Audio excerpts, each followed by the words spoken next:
नमस्कार, मैं हूं आमिल बेग। आप देख रहे हैं सिटी बुलेटिन न्यूज। पेश हैं आज के प्रमुख समाचार। पुरानी पेंशन की मांग को लेकर अटेवा पेंशन बचाओ मंच ने गांधी पार्क सिविल लाइन में आज धरना दिया। धरने के उपरांत जिलाध्यक्ष विजय प्रताप सिंह के नेतृत्व में कलेक्ट्रेट तक मार्च किया। कलेक्ट्रेट में प्रधानमंत्री को संबोधित एक ज्ञापन सिटी मजिस्ट्रेट को सौंपा गया। जिलाध्यक्ष विजय प्रताप सिंह ने बताया कि पुरानी पेंशन बहाली के समर्थन में प्रधानमंत्री को संबोधित ज्ञापन दिया गया है। उन्होंने कहा कि ज्ञापन के माध्यम से प्रधानमंत्री से अनुरोध किया गया है कि सरकारी कर्मचारियों के हितों को ध्यान में रखते हुए पुरानी पेंशन को बहाल किया जाए। निजीकरण पर रोक लगाने की मांग भी ज्ञापन के माध्यम से की गई। धरने को संबोधित करते हुए वक्ताओं ने कहा कि 1 जनवरी 2004 से केंद्र और 1 अप्रैल 2005 से प्रदेश सरकार ने पुरानी पेंशन को समाप्त कर दिया है। पुरानी पेंशन के स्थान पर शोषणकारी तथा विभेदकारी नवीन अंशदायी पेंशन व्यवस्था लागू की है, जो कर्मचारियों तथा देश और प्रदेश के हित में नहीं है। अर्धसैनिक बलों को भी पुरानी पेंशन से वंचित कर दिया गया है, जो दुर्भाग्यपूर्ण है। इस अवसर पर प्रदेश IT सेल प्रभारी अटेवा अभिनव सिंह राजपूत, महामंत्री उमाशंकर शुक्ला, महामंत्री अवधेश प्रसाद यादव, सिंचाई विभाग अजय यादव, विशिष्ट BTC के अनिल प्रजापति, पंकज यादव, श्याम सिंह वर्मा आदि मौजूद थे। पुरानी पेंशन की बहाली, जब तक पुरानी पेंशन बहाल नहीं होती और हूबहू बहाल नहीं होती है, तब तक हमारा आंदोलन जारी रहेगा। ये तमाम शिक्षक कर्मचारी अयोध्या के आज हुंकार भर रहे हैं गांधी पार्क पर, और इनका यही कहना है कि हमें कोई संशोधन नहीं चाहिए। हमें NPS में संशोधन करके इन्होंने UPS बना दिया। हमें यूनिफाइड पेंशन स्कीम भी नहीं चाहिए। सिर्फ और सिर्फ अगर आपको लगता है कि हम हित करना चाहते हैं, सरकार कहती है कि हमने संशोधन करके कुछ ना कुछ हित किया है, तो अगर हित करना चाहते हैं वास्तव में, तो हमें OPS यानी पुरानी पेंशन बहाल कर दे। हमारे साथ तमाम शिक्षक संगठन आज हुंकार भर रहे हैं। कर्मचारी संगठन भी पूरी तरह से जोश से लबरेज हैं, और इनका यही कहना है कि अगर सरकार हमारी बात नहीं मानती है तो आने वाले समय में हम सरकार के लिए कहीं ना कहीं दिक्कत बनेंगे और हमारी बात सरकार को सुनना पड़ेगा। आज 1 अप्रैल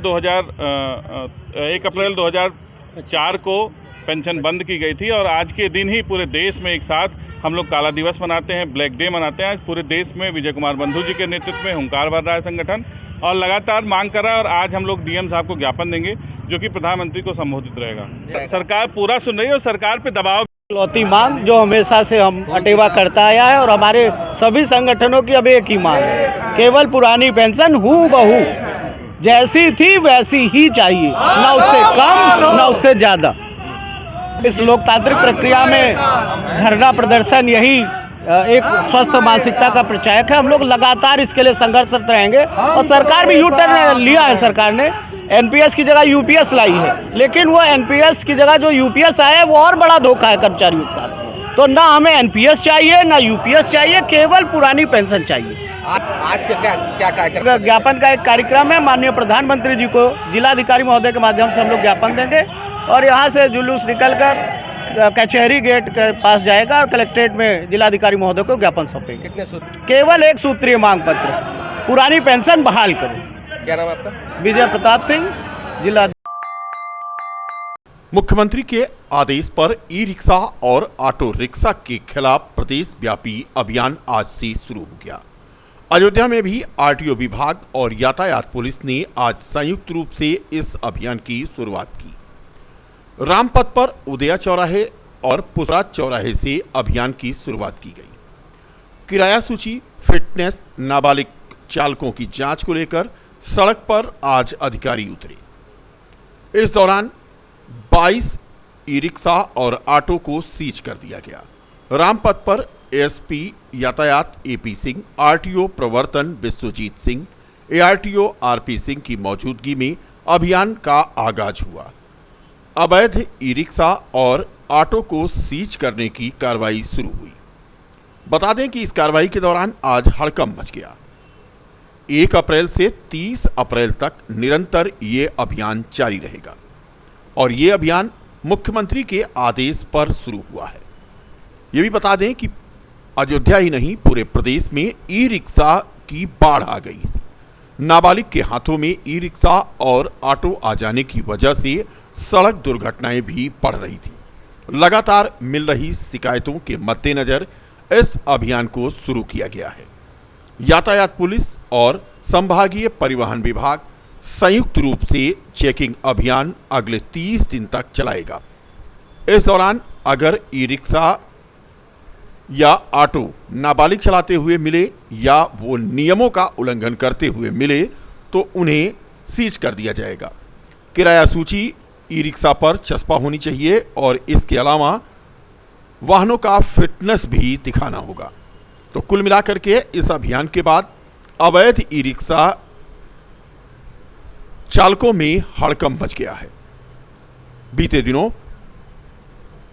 प्रयागराज में आयोजित कुंभ के बाद अयोध्या में आई भारी भीड़ में श्रद्धालुओं के साथ मनमाना किराया वसूली को लेकर के ऑटो और ई रिक्शा संचालक चर्चा में आ गए थे। आरटीओ साहब साथ में है।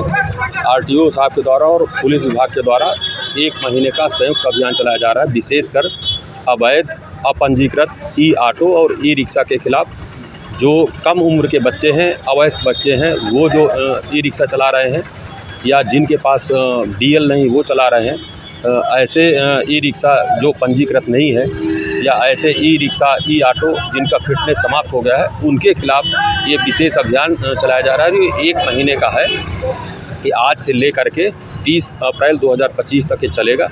इस पे ये हम लोग सघन अभियान चला करके अधिक से अधिक चालान सीजर की कार्रवाई करेंगे। इस पे ये ध्यान रखा जाएगा कि जो आने वाले श्रद्धालु हैं उनको कोई परेशानी का सामना न करना पड़े। श्रद्धालु जब यहाँ से जाएं तो एक अच्छी इमेज लेकर के जाएं। क्या अपील रहेगी ऑटो रिक्शा और या ई रिक्शा चालकों? उनसे हम लोग की ज्वाइंट रूप से संयुक्त अपील है कि यातायात के नियमों का पालन करें, अवयस्क ई रिक्शा न चलाएं, जिस ई रिक्शा का या ई ऑटो का फिटनेस समाप्त हो गया वो न चलाएं, कोई अपंजीकृत है उसको न चलाएं। अगर ऐसा करते पाए जाएंगे तो ये अभियान चला करके हम लोग कार्रवाई करेंगे। प्रदेश पे ऐसे ई रिक्शा या ऑटो रिक्शा जिनका पंजीयन नहीं है, जिनका फिटनेस समाप्त है या कोई बिना लाइसेंस के चला रहा है अथवा नाबालिग के द्वारा अगर उनका संचालन किया जा रहा है तो इन सभी ई रिक्शा के विरुद्ध चालान और बंद की कार्रवाई की जा रही है। फिटनेस भी सर देखा जा रहा है? हाँ, फिटनेस, टैक्स, लाइसेंस, पंजीयन, ये मेन 4 है। और ई रिक्शा के जो जैसे प्रकरण आए हैं कि एक ई रिक्शा के एक स्वामी के द्वारा 10 ई रिक्शा है या 15 ई रिक्शा है, तो उनका हम लोग आधार कार्ड के थ्रू सत्यापन भी करा रहे हैं पुलिस से कि कोई घटना दुर्घटना हो तो उनको हम ट्रेस कर सकें। उनका सत्यापन भी कराया जा रहा है। चालान किया कि सीजर भी की जा रही है? हाँ, सीजर मुख्य रूप से हम सीजर कर रहे हैं ताकि उसका इम्पेक्ट ज़्यादा पड़े। अभी तक मैं इसमें एक मैसेज देना चाहूँगा ई रिक्शा वाहन स्वामियों को कि अपने ई रिक्शा को किसी भी दशा में नाबालिग को चलाने के लिए न दें, क्योंकि मोटर वाहन अधिनियम में जो प्रावधान है इसमें जो ओनर होगा उसके खिलाफ 25,000 तक के जुर्माने की कार्रवाई अथवा 3 साल के जेल की सज़ा हो सकती है। तो मेरा अनुरोध है कि ई रिक्शा किसी भी दशा में बिना लाइसेंस के अथवा नाबालिग के द्वारा न चलाए।